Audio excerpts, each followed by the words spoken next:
Hi, you're here at Supermassive Games. We're about to do a playthrough of Hidden Agenda, which is part of the PlayLink range of games. I'm Will Doyle, I'm the game director on the project. And I'm Jez Harris, the senior producer. So in Hidden Agenda, we've got two modes, story mode and competitive mode. We have up to 6 players. How well do you know your friends? Choose wisely. Life and death decisions will be in their hands.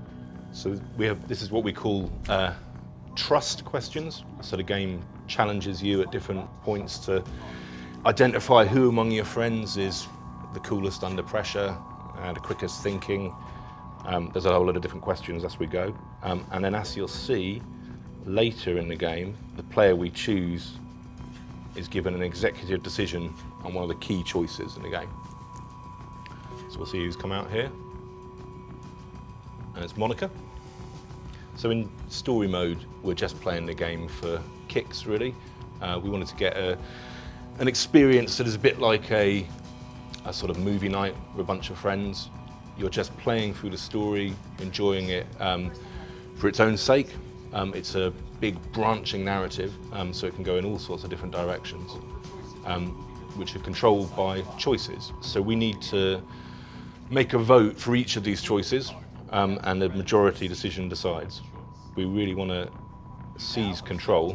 We can use a takeover. Tap the takeover button during a choice to take control. So to make the decisions, you just simply swipe on your phone. We wanted to make the game as easy to control for anyone, really. So everybody knows how to use a phone, and we spent a lot of time just making sure that the interactions are as simple as possible. So in this is a search, so we have to try and find clues in the world, and we do that just by moving our pointers around and looking for the clues that we can see at the top of the screen. It's really him.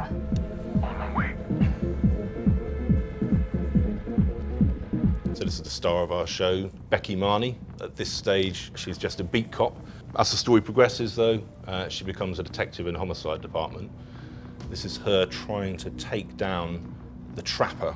There's this serial killer that's been killing people across the city, and now just a rookie cop. She's got a lead on him, and they've found him in this house.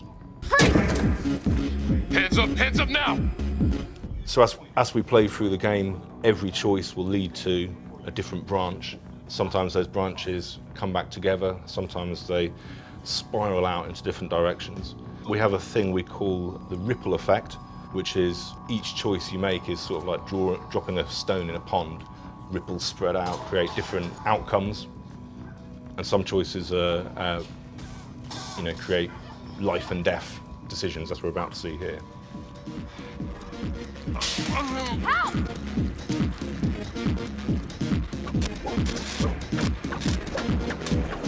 Okay, this decision is down to the friend you chose as coolest under pressure. It's going to be look after your own.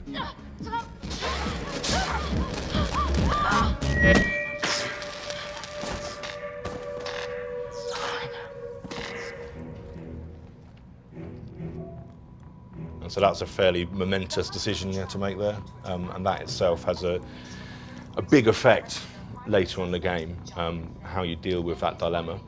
That dilemma, though, is in that one scene, only one outcome.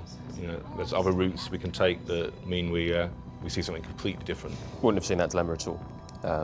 And likewise with the shooting. Shooting is about a group decision again, so it's combat. It's up to the entire group to say, yes, you know what, we're going to pull the trigger on this guy. And if you don't all pull the trigger, then you'll go down a different branch because you won't have shot, and something else will play out entirely. So this is now competitive mode. So the difference with competitive mode is that we're all against each other in this, trying to score as many points as we can, and that's handled by hidden agendas. So as we play through the game, one of us will receive a secret objective. Their goal is to make that objective come true. Our goal is to identify them. If we can identify them, we'll score points. If they make their agenda come true, they'll score points too. You've got 5 minutes. Miss Graves, I did not kill anybody. So, obviously, Supermassive's perhaps best known game a couple of years ago was Until Dawn, which was a huge hit. It was a horror game, kind of interactive drama, very cinematic and high production values and all the things that you know about it already. And when Sony started talking to us about the PlayLink initiative, it felt like a fairly great fit for the stuff that we were wanting to do anyway, which was more of a sort of a social interactive fiction style thing. So we'd been kind of looking at slightly shorter games and this notion of a movie night that people can play together and kind of shouting at each other and trying to convince each other which way to go. Garrick using his card there is showing his hand, but you can never be completely sure because it's also, he can try and put the blame onto himself even if he hasn't got it.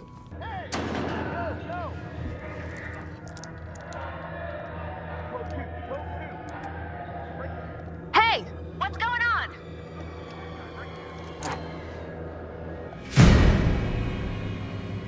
We tried to get something where the scoring for this game is really, really simple.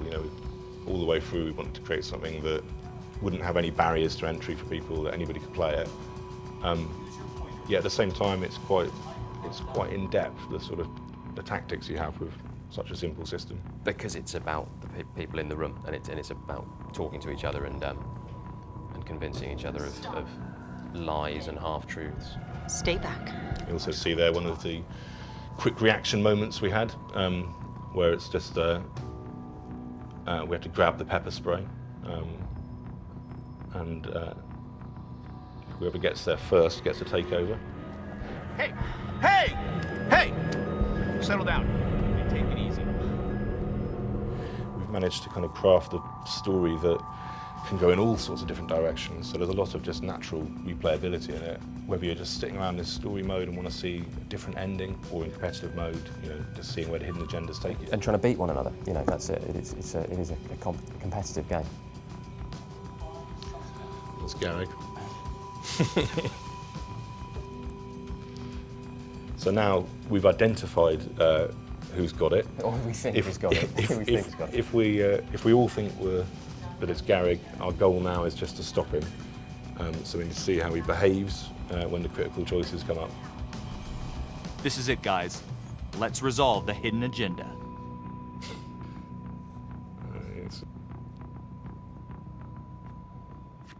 Lana, I'm sorry. It's thin soup. You're on your own here, so go to the judge and see what he says. Please, Felicity. I'll talk to the police about Adam Jones. Maybe they'll find something, I don't know. But that's all I can do. Thank you. Monica. Unlucky. You weren't identified, but you couldn't complete your agenda. So as we play through the game, we get kind of more hidden agendas coming up. In each time, it's not always the same hidden agenda, so we don't know always what the goal is going to be. It'll be different all the time, and it's kind of back-to-back hidden agendas all the way through the game. So there you go. Thanks for watching. I hope you enjoyed it, and keep an eye out for Hidden Agenda coming soon.